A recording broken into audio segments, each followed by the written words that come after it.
Jets Bills is a -9. Lots of money on the Bills. I haven't seen that number move a whole lot. 89% on the Bills, still at the 9. The total's 44. What can you tell me about this one, Ross? I'm going to be accused of being a homer here, but I don't care. I hate, Ellie, you've worked with me for a couple of years now. I hate betting public sides, but I just think this is the right spot for Buffalo here. I mean, they're playing with revenge. They're coming off a 20-17. I should say their revenge is from a 20-17 loss at the Jets earlier this season. Since 2020, the Bills are 16-2 straight up and 13-5 against the spread whenever playing with revenge. And that includes 8-0 straight up and 7-1 against the spread in their last 8 in that role. This will be the Bills' first home game in the last 4 weeks. They went 3-0 straight up and 2-1 against the spread in those 3 games on the road and at neutral sites, with their only ATS loss coming against the Detroit Lennies. Anyway, they enter this game with 9 days of rest, having played their last game on a Thursday evening against New England, winning that game 24-10 in Foxborough. The Bills are 3-0 straight up and just 3-0 straight up on Thursday evenings.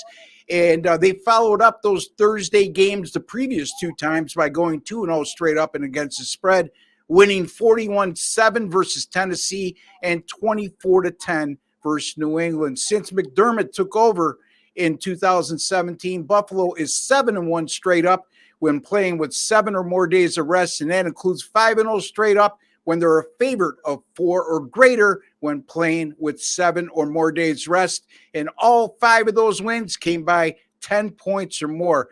The Jets, I know they're enjoying a fine year. They're certainly an upstart team, and they've certainly been impressive with all things being considered. However, they still have the enigma of not being able to win on the road in division games. The Jets 0-7 straight up and 1-6 against the spread in their last 7 division away games. And that includes 0-5 straight up in ATS whenever they were an away underdog of 9.5 or less in division games. And they lost those 5 games, Ellie, by 19.2 points per game.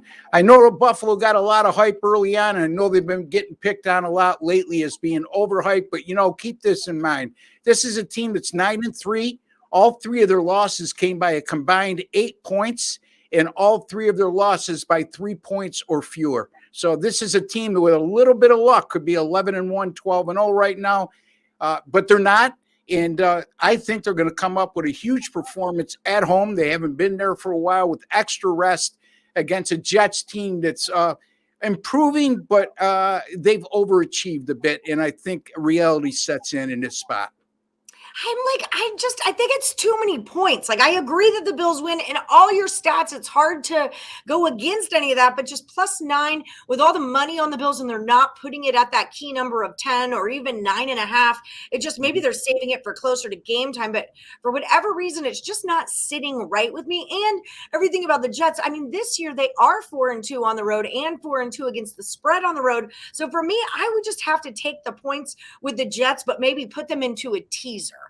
So I get 6 more points with the Jets. I think that's how I would play it. But also I could tease the Bills down 6 and just make them a -3. So this is a tricky game for me. Ross Benjamin is an expert, though, and he's number 2 on our hottest cappers list. So follow the money. Bills -9, says Ross Benjamin. That's how we're going to play this one. All right, we've got one more pick for you. But before we dish it out, you've got to like and subscribe and ring that bell for notifications. We've got a football power hour on every Monday through Friday at 3 p.m. Eastern. You guys don't want to miss our free football picks, all right?